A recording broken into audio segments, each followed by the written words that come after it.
What's up, guys? It is Leo, and I'm sitting here at the office. Wanted to make a quick video with you and talk about the single biggest mistake sellers make when hiring a real estate broker. Did you know that the majority of sellers, before they put their home on the market, they consider hiring a friend or a family member that is a real estate broker to do the job of selling their house? Did you also know that if you actually list your home on the market and it does not sell, it's going to cost you a significant amount of money? Well, I'll tell you like this. When a home gets put on the MLS, what essentially happens is that all other real estate brokers in the market, they get exposed to the house. So say that, Bob lists a house and it's in Lakeview area and it's $800,000, right? Well, now every buyer that I'm working with that's looking for a house in Lakeview may potentially be a good prospect for the house. So I'm going to take a look at the pictures. Hopefully the pictures are in HD quality. Hopefully there's a video tour. Hopefully there's a virtual tour, etc. Hopefully the home is marketed right. However, let's just say that you hire a friend or family member, they list your house, they did whatever they did for marketing, and it does not sell. Do you understand what ends up happening next?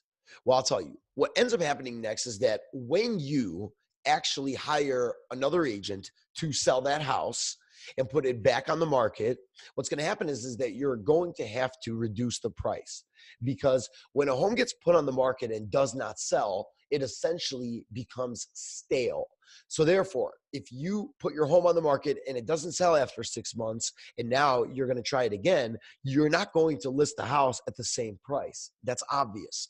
However, instead of relisting it at $10,000 less, $20,000 less, $50,000 less, why wouldn't people just hire the right real estate agent? Well, the answer is a little bit more complicated than the question, because everybody knows someone who is a realtor or a real estate broker. Everyone has a friend, family member, sister-in-law, brother-in-law. You have no idea how many people I speak with that tell me that the reason that their home didn't sell is because of my sister-in-law didn't do her job, right? Or my friend didn't do their job. Well, first of all, the biggest mistake is hiring a friend or a family member in the first place. One of the best ways to ruin a relationship with someone is to hire them to sell one of the, if not the greatest asset that you currently have. Right? When a house doesn't sell on the market and you relist it, you're going to have to do a price reduction. A price reduction means that you're going to lose a significant chunk of change that you could have made if the home was sold. So before you hire a friend, a family member, or someone that you know, and before you give a listing to someone you know simply because you want to be nice, I want you to consider a couple things. Number one, are you in a position to afford a massive pay cut, right? Are you in a position that you're able to gamble and take a chance at your home not selling? Because if it doesn't, you're going to lose a lot of money. Are you in a position to do that? Number one.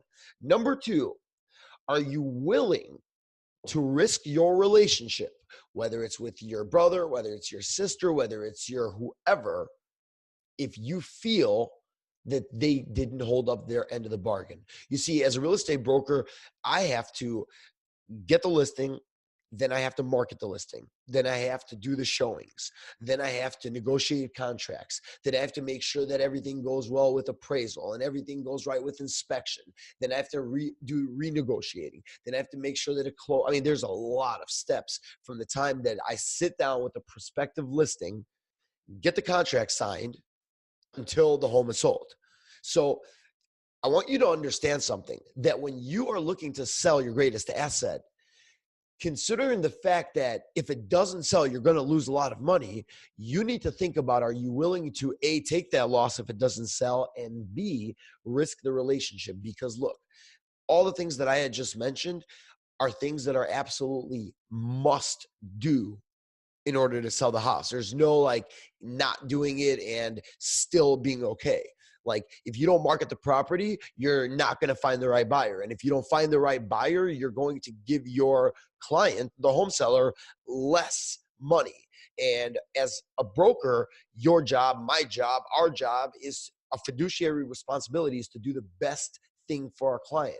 So now say that you hire your brother-in-law to sell your house, and all of a sudden you see that instead of marketing the property, instead of doing big events, instead of hustling, instead of doing everything in their power to actually get the job done, instead they're sitting having coffee with their friends at Starbucks, right? Day in and day out. And what happens is that you begin to look at this person and start getting frustrated and start building a resentment, right? And maybe not right away, but eventually what's going to happen is that you guys are going to clash. You guys are going to bump heads because you're going to feel that you did this person a solid. You went out there, you tried to hire them and give them the benefit of the doubt. You wanted to help them. You wanted to give them the listing, and they are not holding up their end of the bargain. Now, in a great seller's market where everything flies off the shelf, that may work. Maybe you could put a sign in the front yard. Maybe you could throw a listing on the MLS, and maybe the house will sell.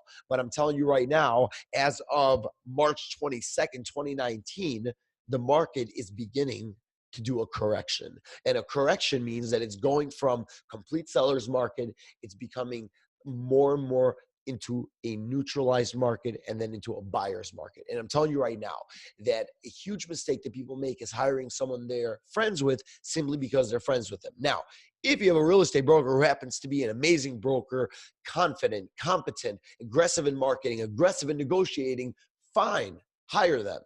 But if you're giving the listing to someone simply because you want to be nice, just understand that on the back of that, if they do not bring you a qualified offer with a qualified buyer and the house doesn't sell and you're going to have to relist that property, two things. Number one, you will lose a significant amount of money. And number two, there's a good chance that you'll damage that relationship because there's going to be friction in that transaction. So my advice to everybody who's looking to sell a house is to really figure out what the motivation is for selling. Do you need to sell it right now? Do you need to sell it in 6 months? Do you need to sell it in a year? And figure out, when you hire your agent, the exact strategy that they're going to implement to sell your home and how to keep them accountable.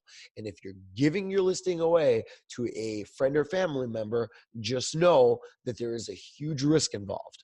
Now, again, in a seller's market, that may be a little bit less relevant when homes fly off the market, but coming into the spring market here, at least in the Chicago area, the market is slowly beginning to correct itself. And you do not want to be in a position where you are angry and resentful and upset because you tried to do someone a favor and they ended up not holding up their end of the bargain.